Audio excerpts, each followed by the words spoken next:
So today we are going to start a new chapter that is motion, right? Motion physics का chapter है. आज हम इसके बारे में discuss करेंगे. Let's start. So first of all, what the question is, what is motion? Motion से क्या मतलब? Motion is anything जिसमें हम movement देख रहे हैं, जैसे birds fly कर रहे हैं, that is motion. Fishes swim कर रही हैं, that is motion. Human beings या कि हम चल रहे हैं, एक जगह से दूसरी जगह जा रहे हैं, that is motion. और भी जैसे हवा चल रही है, that is motion. ऐसे planets हो गए, atoms हो गए, molecules हो गए, तो that all are in motion. But अब जैसे क्वेश्चन आता है कि अर्थ मूव करे, जैसे हम अर्थ वाले एग्जांपल कंसीडर करते हैं. This is earth rotating on its axis. हमें पता है अर्थ रोटेट करती है अपनी एक्सिस पे और अपना एक ऑर्बिट के अंदर रेवोल्यूशन भी करती है, right? So now this question is कि जैसे हम अगर चल रहे हैं या बर्ड्स फ्लाई कर रहे हैं, ये मोशन तो हमें दिख रहा है, बट जब अर्थ जो है वो रोटेट कर रही है या फिर रेवोल्यूशन ले रही है, तो वो हमें तो ऑब्जर्व ही नहीं हो रहा, मतलब we can't feel it. We can only say कि हाँ दिन से रात हो रहा है, so this is a phenomena which is because of the rotation and revolution of the earth. ये एंड और भी जैसे कि हम इससे बोल सकते हैं कि yes rotation and revolution are there, but हमें दिख नहीं रहा एग्जैक्टली कि हम अब कहाँ लग रहा है कि अर्थ इज नॉट मूविंग, हमें तो लगता है earth is stationary. So why is this so? This is because of the term called relative motion. अब relative motion को समझने के लिए let us see an example. Suppose करो there is a bus which is moving. ठीक है, suppose this is bus and इसके अंदर दो पैसेंजर्स, बहुत सारे पैसेंजर्स हैं, जिसमें से हमने दो ले लिए, एक A ले लिया सपोज, दूसरे को B ले लिया. ठीक है, and one person is standing here outside on the road and let us name this person as C, right? अब ये बस कॉन्टिन्यूसली मूव कर रही है एंड लेट अस से कि after some time this bus reaches here. ठीक है, and the person are here only A and now when हम इस सी पर्सन से पूछते हैं कि ए पर्सन मोशन में है या रेस्ट में है, तो ये पर्सन क्या कहेगा? ऑब्वियसली पहले कुछ टाइम पे ए पर्सन यहाँ पे था, अब यहाँ पे है, तो इसके विद रिस्पेक्ट में तो डिस्टेंस कम हुआ. पहले इतना डिस्टेंस था, अब इतना डिस्टेंस रह गया, डिस्टेंस कम हो गया ना, इतना डिस्टेंस रिड्यूस हो गया इन दोनों के बीच में, तो ऑब्वियसली सी के according A is in motion. But जब बी से पूछा कि are is A in motion और नॉट, तो ए ने बी ने क्या कहा? नहीं, पहले भी इनके बीच में इतना डिस्टेंस था, अब भी इसमें इतना ही डिस्टेंस है, तो बी ए स्टेशनरी, अपनी जगह पे बैठा है, ए तो this not. So this is because of the relative motion. Relative मतलब हम जिसका मोशन देख रहे हैं वो किसके विद रिस्पेक्ट में देख रहे हैं, किसको रेफरेंस पॉइंट मान के देख रहे हैं. अगर हम C से को रेफरेंस पॉइंट मान के चल रहे हैं तो A is in motion, while अगर हम B को रेफरेंस पॉइंट मान के चल रहे हैं तो A is in not in motion. Hence the motion is a relative term and this is also known as relative motion. Similar earth और ये जो अर्थ की रोटेशन एवोल्यूशन हम इसीलिए नहीं पता लगता हमें क्योंकि we are in with relative motion, तो हम इसके कारण हमें ये पता नहीं लगता. ठीक है, तो I hope relative motion is clear. Now let's move further. हमें दो चीजें अब डिस्कस करनी है next, which is distance and displacement. अब डिस्टेंस क्या होता है एंड डिस्प्लेसमेंट क्या होता है? डिस्टेंस नॉर्मल पता है हमें कि एक जगह से दूसरी जगह हम मूव कर रहे हैं, तो जितना रास्ता हम चले that is called as distance, right? Now what is displacement on the other hand? Displacement is the shortest path followed from the initial position to final position. कैसे? Let us understand this.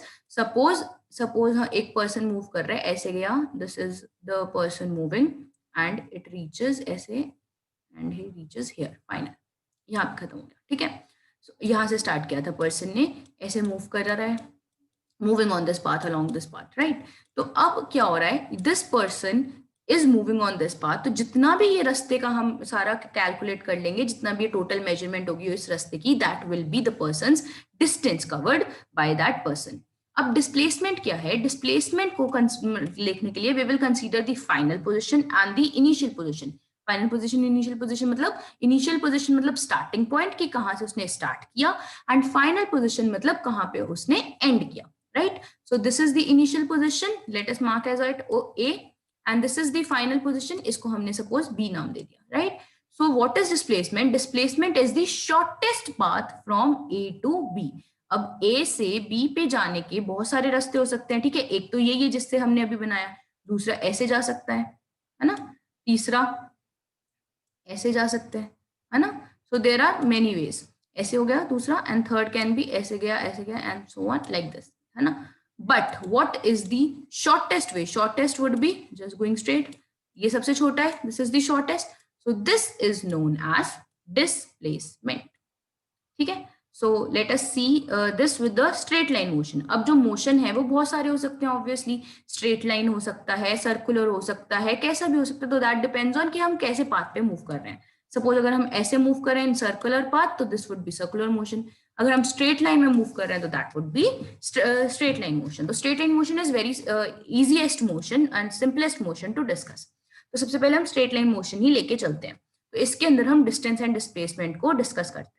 So suppose this is marked as O at 0 kilometers. This is a distance की time दी हुई है line. So ये kilometres में है. That is यहाँ तक 5 kilometers, 10 kilometers and so on.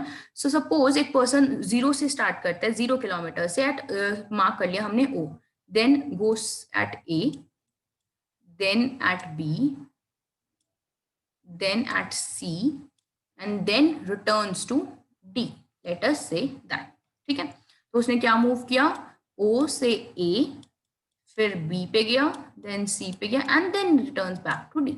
Now what is the distance travelled? Distances O से 1 तक 10, फिर टोटल B तक 20, C तक 30 and then returns to D.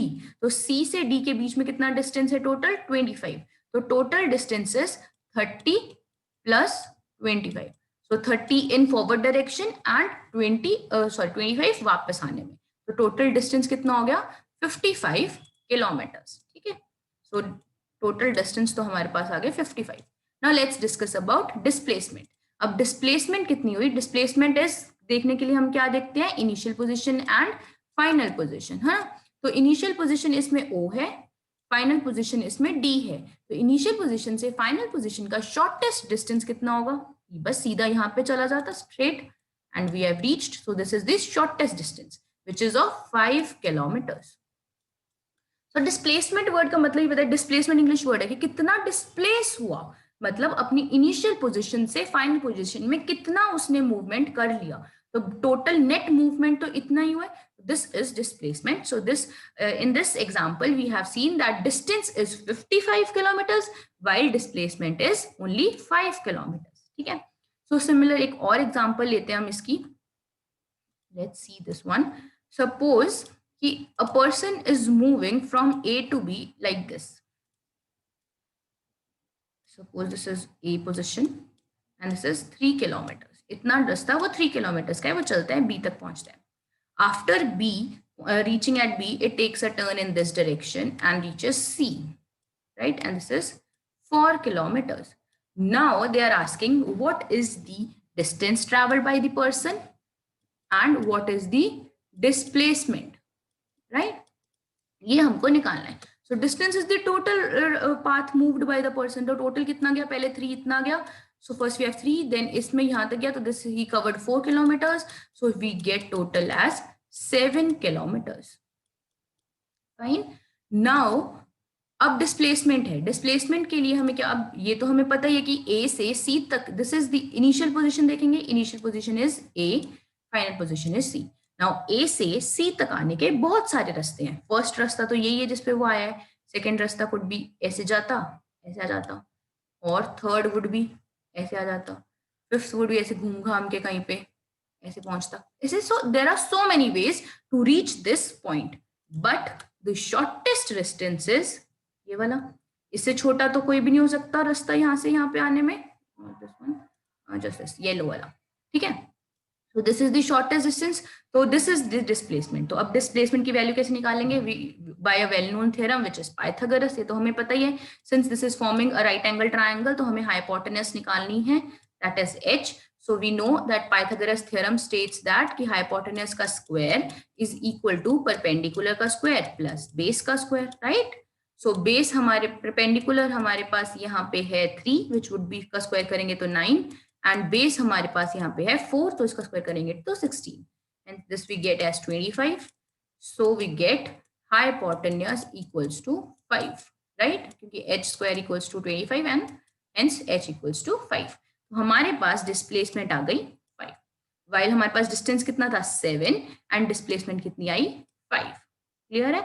So from है, चलो एक और एग्जांपल देखते हैं, फर्स्ट लास्ट ऑब्जर्वेशन देखते हैं, फिर उससे हम इन सारी चीजों से दो ऑब्जर्वेशंस निकालेंगे, ठीक है।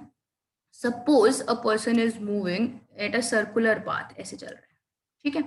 तो a person starts from here, ये पोजीशन से स्टार्ट करता है, let us mark this as A, then goes like this, ऐसे ऐसे चलता जा रहा है एंड एंड्स इट हियर, इधर ही आके रुक जाता है। सो सपोज इसका, इस सर्कल का रेडियस इज 7 सेंटीमीटर, 7 सेंटीमीटर का ये रेडियस है। तो इसका डिस्टेंस ट्रेवल कितना हो गया, उसने एक सर्कल लिया है, राइट, उसने एक सर्कल ही तो मूव किया है, तो distance would be the circumference of the circle, है ना, and so the distance travelled would be the circumference which is equals to 2 pi r, and r हमें 7 दिया हुआ है, तो this will be 2 into 22/7 into 7. So this gets cancelled and we get 44. And this is centimeter, तो 44 centimetre इसने cover किया in this motion, right? The distance covered is 44 centimeters, right? Now displacement. तो displacement क्या है? Distance from initial position which is A to the shortest distance, basically shortest रास्ता देखना है from A to A. तो obviously shortest रास्ता क्या है, मूव भी मत करो, initial and final position are same, when initial और फाइनल पोजीशन आर सेम तो उसके बीच का कोई रास्ता ही नहीं होगा, शॉर्टेस्ट रास्ता कितना होगा, 0 किलोमीटर, सॉरी 0 सेंटीमीटर, हम कभी सेंटीमीटर में ले रहे हैं, राइट, तो 0 सेंटीमीटर, है ना। तो इस केस में हमने देखा डिस्प्लेसमेंट हमारी आ गई 0 while we have 44 as centimetre as the distance covered, right. So in 3 examples में हमने क्या, इससे हमें क्या ऑब्जर्व करते थे, फर्स्ट में देखा हमने we have 55 kilometers as distance covered and 5 kilometers as displacement. There is a huge difference between distance covered and displacement. Then next में हमने देखा 5 kilometers is the displacement while 7 is the distance. And last में हमने देखा 44 is the distance while 0 is the displacement, right? ये देखा था हमने। So इससे हमें एक चीज दिख रही है, देखो हर केस में we have 55 and 5, displacement is less. So obviously this is, her case में हमें लेस मिल रही है, यहाँ 7 मिली, वहां 5 मिली, नेक्स्ट सर्कल वाले केस में हमें 44 एंड 0 मिली, right. So we have observed कि displacement is less than distance and it is obvious, कभी भी लेस देन और इक्वल टू हो सकती है। सपोज इक्वल टू का केस भी देख लेते हैं, सपोज एक पर्सन है is moving in a straight line,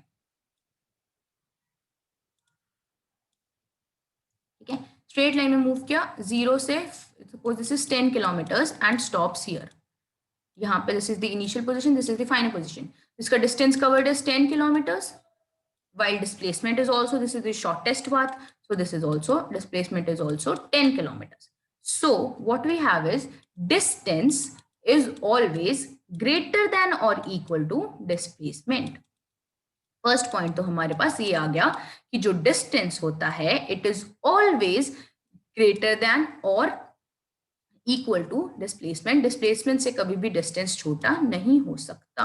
obviously definition के अकॉर्डिंग भी it would not make sense अगर डिस्टेंस ही छोटा हो जाता है तो, राइट। सो अगर डेफिनेशन क्लियर है तो आपको ये पॉइंट भी ऑब्वियसली आराम से समझ आ गया होगा। सो नेक्स्ट इससे एक और ऑब्जर्वेशन हमें मिली विच इज कि ये तो हमने कर ही लिया, विच ऑल्सो की डिस्प्लेसमेंट कैन बी 0, अगर कोई मोशन हो रहा है तो डिस्प्लेसमेंट 0 हो सकती है। The person in a circular path was moving, it has covered it, the person has covered the distance but displacement was 0. So हमने क्या देखा कि displacement 0 हो सकती है, लेकिन अगर मोशन हो रहा है तो distance can never be 0, right? So ये 2 पॉइंट्स तो हमें मिल गए कि distance can never be 0 and displacement can be 0 while distance is always greater than equal to displacement. Simple चीजें हैं, आई होप समझ आ गई होंगी। Now let's move on, इसी के आगे हमें डिस्कस करना है 2 क्वांटिटीज के बारे में, which is scalar quantity and vector quantity. So scalar quantity क्या होती है, जिसके पास सिर्फ मैग्नीट्यूड होता है। Now before understanding scalar quantity and vector quantity हमें ये पता होना चाहिए कि मैग्नीट्यूड का मतलब क्या है। मैग्नीट्यूड का वर्ड का मतलब होता है द न्यूमेरिकल वैल्यू, कि उसमें उसने कितनी चीज वो ली है। सपोज हमने कहा कि हम 20 लीटर्स ऑफ मिल्क लेके आए हैं, तो कितना लेके आए हैं, दैट इज 20, है ना। तो this is the magnitude 20 litres. The answer to kitna is no, given gives us the magnitude, that is the numerical value of the quantity. आपने कितना distance cover किया, 5 kilometers किया, तो this is 5 kilometers is the magnitude of the quantity, right? इसमें हमने ये नहीं कहा कि हम 5 किलोमीटर्स में नॉर्थ गए, 5 किलोमीटर्स में साउथ में गई, 5 किलोमीटर्स में ईस्ट, या कोई भी हमने डायरेक्शन स्पेसिफाई नहीं की है. हमें सिर्फ इतने से मतलब है कि आपने कितना डिस्टेंस कवर किया, किस डायरेक्शन में किया, ऊपर गए, नीचे गए, इधर गए, उधर गए, कोई फर्क नहीं पड़ रहा. The only thing that matters us is कितना किया, the measurement and hence this is known as magnitude. Direction जब हम बोल रहे हैं, डायरेक्शन का मतलब कि हमने, जब मैं बोलूं कि मैंने 5 किलोमीटर कवर किया in the north direction, in the upward direction suppose, तो इस डायरेक्शन में स्पेसिफाई कर रही हूँ कि मैंने 5 किलोमीटर इस डायरेक्शन में मूव किया है. So we are giving the direction as well, so that is obviously a direction. तो अब द क्वांटिटी, जो भी क्वांटिटी के पास सिर्फ मैग्नीट्यूड होता है, डायरेक्शन नहीं होती, only magnitude, they are known as scalar quantities. तो स्केलर क्वांटिटी क्या है? Quantities which only have magnitude, right? While on the other hand, what is vector quantity? Vector quantity वो होती हैं जिनके पास मैग्नीट्यूड एंड डायरेक्शन बोथ हों. Magnitude भी होना चाहिए और डायरेक्शन भी होनी चाहिए. इसकी एग्जांपल से हमें और क्लियर हो जाएगा. तो ऑब्वियस एग्जांपल है डिस्टेंस एंड डिस्प्लेसमेंट वाली. अभी हमने डिस्टेंस और डिस्प्लेसमेंट पढ़ा. तो डिस्टेंस में क्या हो रहा है? डिस्टेंस में हमें डायरेक्शन मैटर नहीं कर रही. पहले वो आगे गया, वो पीछे गया, हमने टोटल देखा कि कितना गया वो रास्ता, ठीक है, कितना रास्ता उसने कवर किया. तो डिस्टेंस हमें सिर्फ मैग्नीट्यूड दे रहा है, hence distance is a scalar quantity. While displacement हमें एक शॉर्ट डायरेक्शन भी स्पेसिफाई करता है कि आपको इसी डायरेक्शन में चलना है, यहां तक चलना है.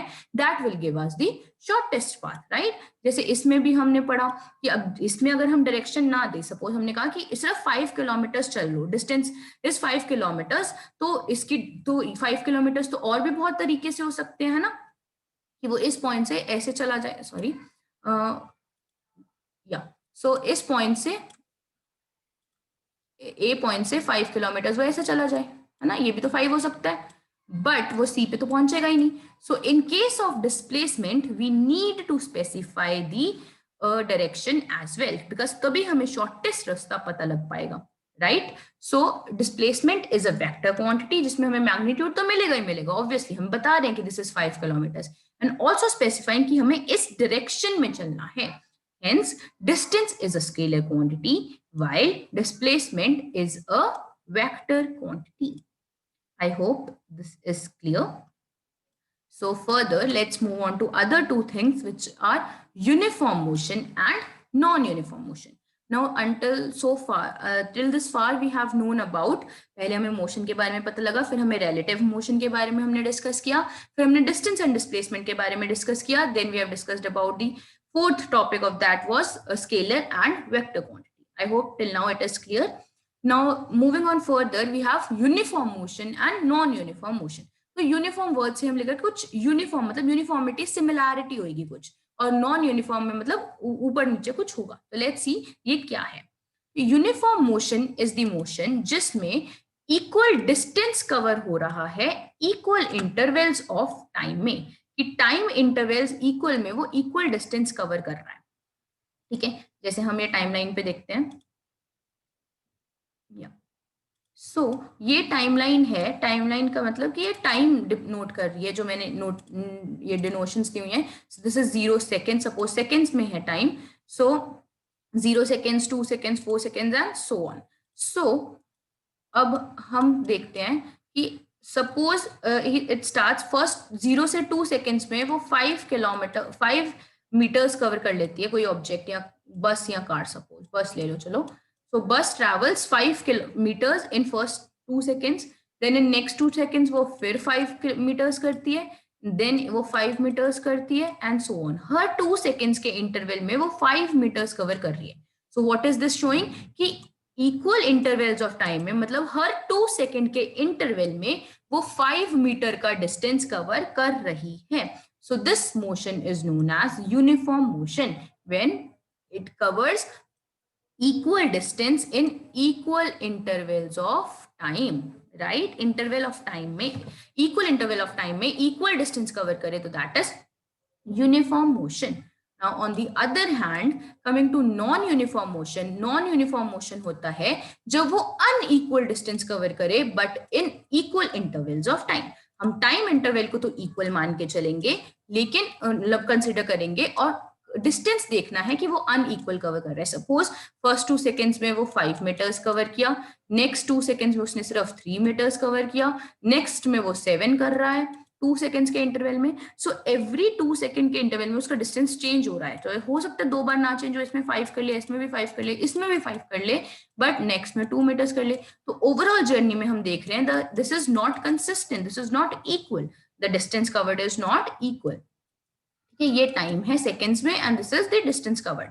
So we are seeing that it is covering unequal distance in equal intervals of time, क्योंकि टाइम के इंटरवल्स तो इक्वल है 0 से 2, 2 से 4 and so on. So this motion is known as non-uniform motion. I hope this is clear, uniform and non-uniform motion. Now next topic to discuss is the rate of motion. अब कहीं भी आपको rate word का मतलब मिले तो rate word का मतलब क्या होता है कि वो जिसका rate हम देख रहे हैं कोई भी quantity का with respect to time वो कितनी हो रही है, that is known as its rate. कि कितने time में वो कितनी चीज हो रही है, that would be rate. So motion का rate मतलब motion कितना हो रहा है, मतलब motion मतलब distance cover per unit time. जैसे ही आपको रेट सुने तो इट इज ऑब्वियसली आपके दिमाग में आता है कि पर यूनिट टाइम. ठीक है, तो पर यूनिट टाइम, तो ऑब्वियसली तो मोशन का रेट ले रहे हैं तो that would be distance divided by time. कितना डिस्टेंस कवर हो रहा है कितने टाइम में, that is known as rate of motion. And this rate of motion को हमने नाम दे दिया स्पीड. सिंपल. तो इसको हम डिनोट करते हैं v equals to s t से. That is v हम speed को, this is the notation, v is the speed, distance is s and time is t. So this is the formula to be noted. So now next thing to discuss is of average speed. What is average speed? अब ये speed तो हम जैसे बोलेंगे हमने यहाँ से यहाँ जब यूनिफॉर्म मोशन हो रहा है तो हर क्योंकि 5 मीटर्स कवर किए 2 सेकेंड में, हमने ऊपर देखा 5 मीटर्स में 2 सेकेंड में 5, तो so distance covered in each interval is same. तो हर इंटरवल में उसकी स्पीड सेम रहेगी. It would be 5/2, 5/2, 5/2, 5/2, 5/2, so on and same. So equal distance cover किया इक्वल इंटरवल ऑफ टाइम में, तो हर इंटरवल में उसकी स्पीड सेम रह रही है. लेकिन जरूरी तो नहीं कि मोशन वो हो. अब नॉन यूनिफॉर्म मोशन है तो इस इंटरवल में तो इसकी स्पीड क्या है 5/2, इस इंटरवल में 3/2, नेक्स्ट में 7/2 एंड सो ऑन. सो हमें दिख रहा है कि speed is not constant always. जब स्पीड कांस्टेंट नहीं होती तो हमें पूरी जर्नी की जब स्पीड बताएं तो आप ये थोड़ा ना कहोगे कि जैसे आप सपोज कुछ आप कहीं से प्लेस ए से प्लेस बी पे जा रहे हो, राइट. सो प्लेस ए से आप जब ट्रैवल कर रहे हो ये थोड़ी बताओगे कि पहले 15 सेकंड्स में हमारे किसी ने पूछा आपकी स्पीड कितनी थी while moving. So first 15 seconds में हमने इतनी स्पीड से कवर किया, देन आफ्टर 15 सेकंड्स में हमने इतनी स्पीड पे किया. ये डाटा थोड़ी हम डिस्कस करेंगे ऑब्वियसली. हम तो इसको बताने के लिए जो टोटल जर्नी की स्पीड कैसे बताते हैं हम, वी कंसीडर एवरेज स्पीड. तो जब हमारी स्पीड कांस्टेंट नहीं होती है we consider the topic of average speed. तो एवरेज स्पीड कैसे निकलती है, the total distance upon total time. तो जितना भी टोटल डिस्टेंस होगा उसको डिवाइड कर देंगे अपने टोटल टाइम टेकन से, that would give us the average speed. So this is another important formula to be memorised. Right? So let's end this class with a numerical. इसी पे numerical solve करते हैं which will make things more clear. Yeah. So what does this says कि an object travels 16 meters in 4 seconds. तो first 4 seconds में वो travel कर रही है 16, right? 16 meters in 4 seconds and another 16 meters in 2 seconds. तो object क्या है, suppose यहाँ से चली है object. So this is first 4 seconds and this is next 4, मतलब 8 seconds हो गए. तो ये 4 का इंटरवल हो गया. नेक्स्ट 4 तो हमें चाहिए नहीं, we only need 2. तो suppose this is 6. Let's make it more believable. तो this is 6. ठीक है. तो फर्स्ट 4 में पर्सन ने कवर किया कितना 16 मीटर्स. तो यहां तक के टाइम इंटरवल में 16 मीटर्स कवर कर चुकी है. देन यहां से यहां तक में उसने कवर किया 16 मीटर्स, राइट. तो we have to find the average speed. So simple as it is, we will apply this formula. Average speed equals to total distance upon total time, which would be, so average speed को जैसे हम लिखते हैं v average. So let's not denote this here abhi. Let's write this only average speed. ठीक है, average speed क्या होगा? Total distance upon total time. So total distance कितना है? 16 plus 16 and total time is 4 plus 2. So we get 32 by 6. इसको आप solve कर सकते हो. This is the average speed. So now comes, let's also discuss about the what we say is unit, SI unit of the speed. तो obviously speed का formula क्या होता है? Distance upon time, जिसको हम notations में denote करें तो S upon T लिखते हैं, है ना? V equals to S upon T. So unit क्या होगी इसकी SI unit? This is meter. Distance की मीटर होती है, टाइम की सेकंड होती है. सो स्पीड की क्या हो गई? मीटर पर सेकंड. कभी भी आपको ऐसा यूनिट डिस्कस करनी हो तो go to the formula. Formula से आप इजीली डिस्कवर कर सकते हो what will be its SI unit. अब ये फॉर्मूला से हमने निकाली है. सो एसआई यूनिट की डेफिनेशन अगर हम देखें तो क्या होगी? स्पीड की when 1 meter of distance, 1 meter distance covered in 1 second gives us the speed of 1 meter per second. Simple as it is, right? So इसकी यूनिट होगी 32/6 meter per second, right? So simple. Or this can be written as 16/3, anything. Simplest form में लिख लो, decimals में लिख लो, कैसे भी. But the point to be discussed was only about how to apply the formula and the unit of the speed. So I hope till here it is clear. So we'll meet in next lecture and we'll continue with next topic.